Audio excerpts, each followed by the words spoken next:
Hey guys, welcome back to The Readers. I hope you are having an amazing day. Let's get right into the stories. The first one is an entitled people story. Some background: I live in a condo building in a busy part of the city. When I bought the place 5 years ago, I also purchased a designated parking space in the building's underground garage. It cost me an extra $40,000 on top of my mortgage, but in this city, having a guaranteed parking spot is worth its weight in gold. Street parking is nearly impossible to find, and the few public lots nearby charge astronomical rates. My spot is particularly desirable because it's right next to the elevator and has extra space on both sides, making it easy to get in and out without worrying about door dings. When I bought it, I knew it was a smart investment that would only increase in value over time. Enter Karen. Not her real name, obviously. She moved into the building about 2 years ago, buying a unit on the top floor, one of the luxury penthouses. From day one, she made it clear that she considered herself above everyone else in the building. She would ignore people in the elevator, complain about the slightest noise, and constantly harass the building manager about trivial issues. I generally managed to avoid her until about 6 months ago when she bought a brand new Tesla Model X. That's when our paths crossed, and my parking spot nightmare began. It started with a note on my windshield. "Your spot would be perfect for my new Tesla. I'll give you $25,000 for it. Let me know. Unit 1201. I had no interest in selling, especially not for less than I paid years ago when property values had only gone up. I ignored the note. A week later, there was another one. "I noticed you didn't respond to my generous offer. $30,000 cash for your spot. Think about it." Again, I ignored it. I figured she'd get the hint. The next day, I was heading to my car when the elevator doors opened, and there she was, waiting for me. "Excuse me," she said, stepping in front of me. "I'm the owner of Unit 1201. I left you a couple of notes about your parking spot." "Yes, I saw them," I replied, trying to step around her. "So, what do you think about my offer?" she asked, blocking my path. "I'm not interested in selling," I said plainly. Her face immediately changed. The fake smile disappeared, replaced by a scowl. "Why not? I'm offering good money. I need a spot by the elevator for my Tesla." "I understand, but I'm not selling. I use my spot daily and have no intention of giving it up." "But my spot is all the way in the back corner," she exclaimed, as if this was somehow my problem. "Do you know how difficult it is to maneuver a Tesla back there? Plus, I have to walk past all those dusty cars." "I'm sorry, but that's not my concern," I said, finally managing to step around her. "You should have considered parking when you bought your unit." She followed me to my car. "Look, I'm on the HOA board now. Things could get difficult for you if you don't cooperate. I'm offering $35,000. That's my final offer." Now I was getting annoyed. "That's less than I paid for it 5 years ago, and it's worth much more now, but the price doesn't matter because it's not for sale, and are you threatening me?" "It's not a threat," she said with a smirk. "Just letting you know how things work around here. I get what I want, one way or another." I got in my car and left, fuming about her entitlement and veiled threats. I hoped that would be the end of it, but I should have known better. The next day, I came down to find her parked in my spot with her Tesla taking up every inch of the space. I immediately called the building manager. "Oh, Miss Karen from 1201? He said with a sigh. "She told me you agreed to switch spots temporarily while she had some work done in her area of the garage. That's not true?" "Absolutely not," I said. "I never agreed to any such thing." The manager apologized and said he'd have her car towed if she didn't move it immediately. Within 20 minutes, Karen came storming down to the garage, phone in hand. "How dare you try to have my car towed?" she shouted as soon as she saw me waiting by my spot. "How dare you park in my spot and lie about it?" I replied calmly. "I was doing you a favor," she said.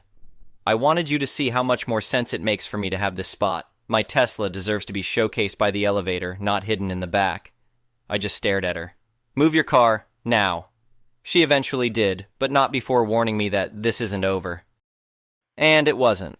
Over the next few weeks, I experienced a series of coincidences. My car was keyed. Someone spilled coffee on my hood. The building's security cameras conveniently malfunctioned during these incidents. I couldn't prove it was Karen, but I had my suspicions. Then came the HOA complaints. Suddenly, I was receiving notices about violations I'd supposedly committed: excessive noise, improper trash disposal, unauthorized modifications to my unit, all completely fabricated, but each required me to defend myself to the HOA board, where Karen sat smugly watching me waste my time. After the third fake complaint, I confronted her in the lobby. "I know what you're doing," I said. "It's not going to work. I'm not selling you my parking spot." She laughed. "Oh, you will. Everyone has their breaking point. I'm just helping you find yours." That's when I realized I needed to document everything. I installed a dash cam in my car that activated on motion detection. I kept records of all the false HOA complaints. I even set up a small camera facing my parking spot, checked with the building manager first to ensure it was allowed. Sure enough, 2 days later, my camera caught Karen accidentally scraping her purse along my car, leaving a long scratch. The dash cam also captured her keying my passenger door the following week. I took the footage to the building manager and the non-Karen members of the HOA board. They were appalled, but also a bit intimidated by Karen, who had apparently been making their lives difficult too. They issued her a warning but didn't want to do much more, fearing she'd cause even more problems. That's when I decided to take matters into my own hands. If she wanted my parking spot so badly, I'd find a way to use that desire against her. Around the same time, I learned something interesting from another neighbor. Apparently, Karen had an ongoing feud with another resident in the building. Let's call him Rick. Rick owned the other penthouse unit and had been Karen's rival since she moved in. They'd argued about everything from hallway decorations to the temperature in the shared penthouse lobby. The best part? Rick drove a lifted Ford F-350 Super Duty truck that he loved more than anything, and Karen absolutely hated it. She'd tried multiple times to get it banned from the building for being too large and not luxury enough. An idea started forming in my mind. I approached Rick at the building's holiday party, where he was deliberately standing as far from Karen as possible. "Hey, I've noticed you and Karen don't exactly get along," I said after introducing myself. Rick rolled his eyes. "That's putting it mildly. The woman is a nightmare. She keeps trying to get the HOA to create a luxury vehicles-only rule for the garage just to target my truck." I smiled. "What if I told you I could help you annoy her while also solving a problem for myself?" Rick was intrigued. I explained Karen's obsession with my parking spot and her increasingly aggressive tactics. "So, here's my proposal," I said. "I'm going out of town for work for the next 3 months. I could use some extra cash, and I'd be willing to rent my spot to you for a reasonable rate. Your truck would be right by the elevator, in full view of everyone coming and going, including Karen." Rick's face lit up with a mischievous grin. "That's diabolical. I love it. How much?" We agreed on $400 a month, a fair price for both of us. I made sure to check our building's bylaws first, which allowed owners to rent their spots to other residents on a temporary basis. Everything was above board, which made it even better. The day before I left for my work trip, I moved my car to a secure long-term parking facility across town. Rick immediately parked his massive mud-splattered truck in my spot, making sure to center it perfectly next to the elevator. I wish I could have seen Karen's face when she first noticed it, but thankfully, Rick sent me plenty of updates.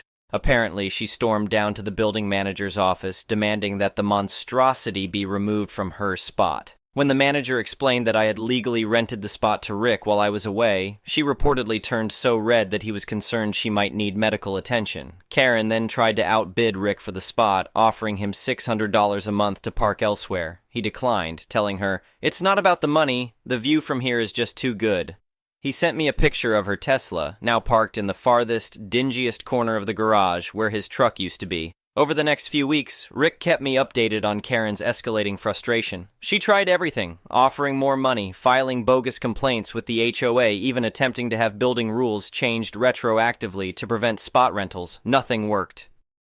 The more she pushed, the more Rick enjoyed parking his truck there. He even started making sure it was extra muddy after weekend off-roading trips, just to annoy her further. But the real turning point came about 2 months into my absence. Rick sent me a text with a video attachment. "You're not going to believe what she did." The video showed Karen approaching Rick's truck with what looked like a sharp key in her hand. She glanced around furtively, not noticing the security camera, which was now working perfectly since the building had upgraded the system after my complaints. Just as she was about to drag the key along Rick's door, a security guard stepped out of the stairwell. "Miss Karen? What are you doing?" the guard asked. Karen jumped back, quickly hiding her hand in her pocket. "Oh, I was just checking if this vehicle was leaking oil. These big trucks are so bad for the environment, you know." The guard didn't look convinced. "I see. Well, I'll note your environmental concerns in my report, along with this security footage." Karen stormed off, but the damage was done. Rick filed a police report for attempted vandalism with the security footage as evidence. While the police didn't arrest her since she hadn't actually damaged the truck, they did issue her a warning. More importantly, Rick used the incident to file a formal complaint with the HOA board. This time, with clear evidence and the police report, the other board members couldn't look the other way. They called a special meeting to address Karen's behavior, not just toward Rick and me, but toward everyone in the building. During the meeting, which Rick recorded for me, several other residents came forward with their own stories of Karen's harassment, intimidation, and entitlement. It turned out she had been making everyone's lives miserable, not just mine. The board voted to remove Karen from her position, citing ethical violations and conduct unbecoming of a board member. They also issued her a substantial fine for attempted vandalism on building property and placed her on probation. Any further violations could result in legal action by the HOA. When I returned from my work trip, Karen was noticeably subdued. She avoided eye contact in the elevator and no longer parked her Tesla anywhere near my spot. Rick reluctantly returned to his old parking space, but not before taking a final photo of his truck in my coveted spot. Just to remember the good times. The best part? About a month after I returned, I received an official letter from the HOA. Due to multiple residents' complaints and increasing property values, they were reassessing all parking assignments in the garage. As part of this process, they discovered that my spot's value had significantly increased. It was now appraised at $65,000. The letter included an offer from the HOA to purchase my spot at full appraised value for use as a visitor parking space. I had the option to accept or to be reassigned a comparable spot in a different location, along with appropriate compensation for the difference in value. I chose the second option and was assigned a spot that, while not next to the elevator, was actually more convenient for me. Closer to the exit ramp, meaning I could get in and out more quickly. Plus, I received a check for $20,000 to cover the difference in appraised value. The icing on the cake? Karen's parking spot was also reassigned in the shuffle. Her new spot, the absolute furthest one from any entrance, in the darkest corner of the lowest level of the garage. Apparently, the HOA took into account resident behavior when making the new assignments. Last week, I passed Karen in the hallway. For the first time since I'd known her, she looked defeated. No dirty looks, no snide comments, just a woman who finally realized that treating people badly has consequences. Meanwhile, Rick and I have become good friends. We meet up for beers occasionally, and he never fails to bring up how his truck's brief residency in the coveted spot was the highlight of his living experience in this building. As for me, I'm $20,000 richer, have a more convenient parking spot, and no longer have to deal with Karen's harassment. Sometimes you just have to let entitled people dig their own graves. The moral of the story? Don't mess with someone's parking spot, especially when they have creative problem-solving skills and access to a guy with a giant truck. Edit. Wow, I didn't expect this post to blow up like it did. Thanks for all the awards and supportive comments. A few people have asked for updates, so here's what's happened since I posted. 1. Karen put her penthouse on the market last month. Rumor has it she's moving to a building with valet parking. 2. Rick was elected to the HOA board in Karen's place. His first proposal?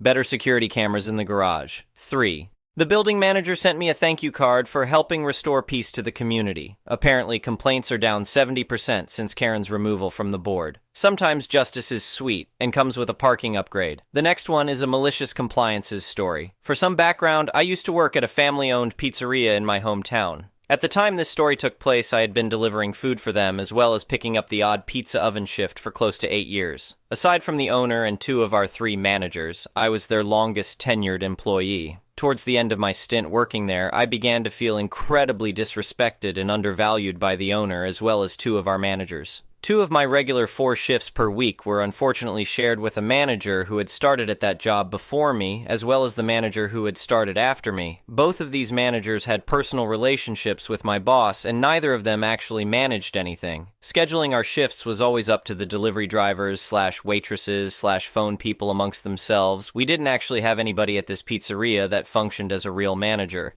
Anyway, the manager that had started after me, we'll call her Karen for the sake of this story, had been rudely telling me to fold pizza boxes up for about 4 days in a row. For those of you who aren't aware, when pizza boxes are delivered from wholesalers to pizzerias, they come in stacks of 100 and they don't come folded. There are perforations along the box that make it easy to fold up, but they need to be made into boxes manually. At my pizzeria, it was the delivery people's job to fold the pizza boxes. Anyway, Karen had been rudely ordering me to fold up the pizza boxes for a few days in a row, not once actually asking or saying please. By the 4th day of this, I was fed up with being disrespected by someone who had been working there less time than I had under an imaginary title that didn't even reflect her job duties. Our seating layout consisted of 2 booths that would seat 2 people, so 4 in total per table. We had one table in the back that only had one booth that nobody used, and one large double table with a cornered booth that could fit a party of 10. The delivery guys would sit in the big booth in the back and use the double table to fold up the pizza boxes unless there was a party larger than 4 people that needed the booth. So, when Karen rudely ordered me to fold up boxes for the 4th day in a row, I hatched a plan. I told my delivery partner I'm going to make so many boxes that they'll never ask me to make boxes again.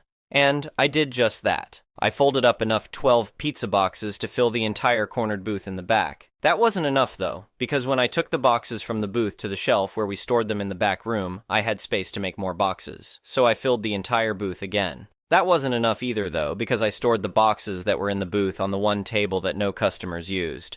Naturally, since there was more room on the large booth, I filled it up with boxes for a 3rd time, making sure there was no room for any customers to sit. Of course, since my oblivious and unobservant manager didn't notice that I was doing this, apparently she noticed any time I wasn't folding up boxes, I began storing the boxes on top of the table. I managed to cover one of the 2 tables in the back with 9 stacks of boxes before Karen noticed what I was doing and told me to stop. In my defense, I stopped folding the boxes as soon as Karen told me to. Granted, by the time she had noticed what I was doing, there was nowhere for large parties to sit and nowhere else to put the pizza boxes. I lamented the fact that Karen would rather see me come into work and do what was expected of me instead of going above and beyond, and she told me to stop being a smartass. This constant disrespect and underappreciation is what eventually led me to take my talents to another local pizzeria whose owners actually appreciated the work I did.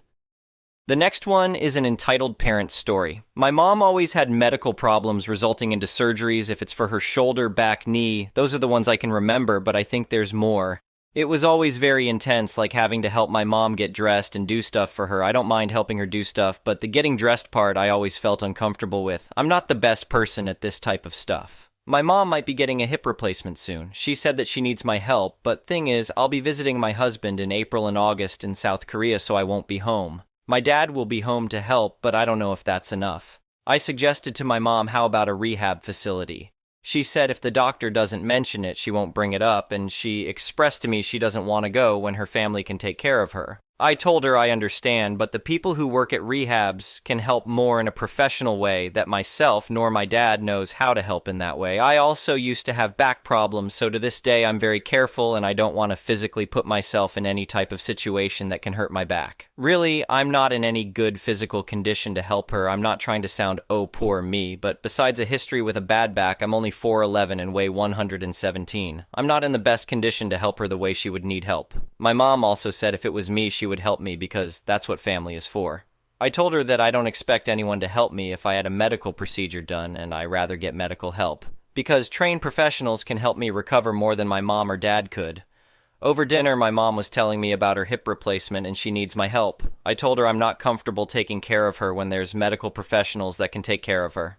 I suggested rehab or a nurse that comes to the house. She said, "Then what happens when I get older? Are you going to send me to a nursing home?" And I said, "If I find that it would be better fit and if there's some way I can't take care of you, then it's something to figure out then." She wasn't happy at all and said that as her daughter, I should feel comfortable bathing her and helping her get changed. I told her I have every right not to feel comfortable, and it led into an argument.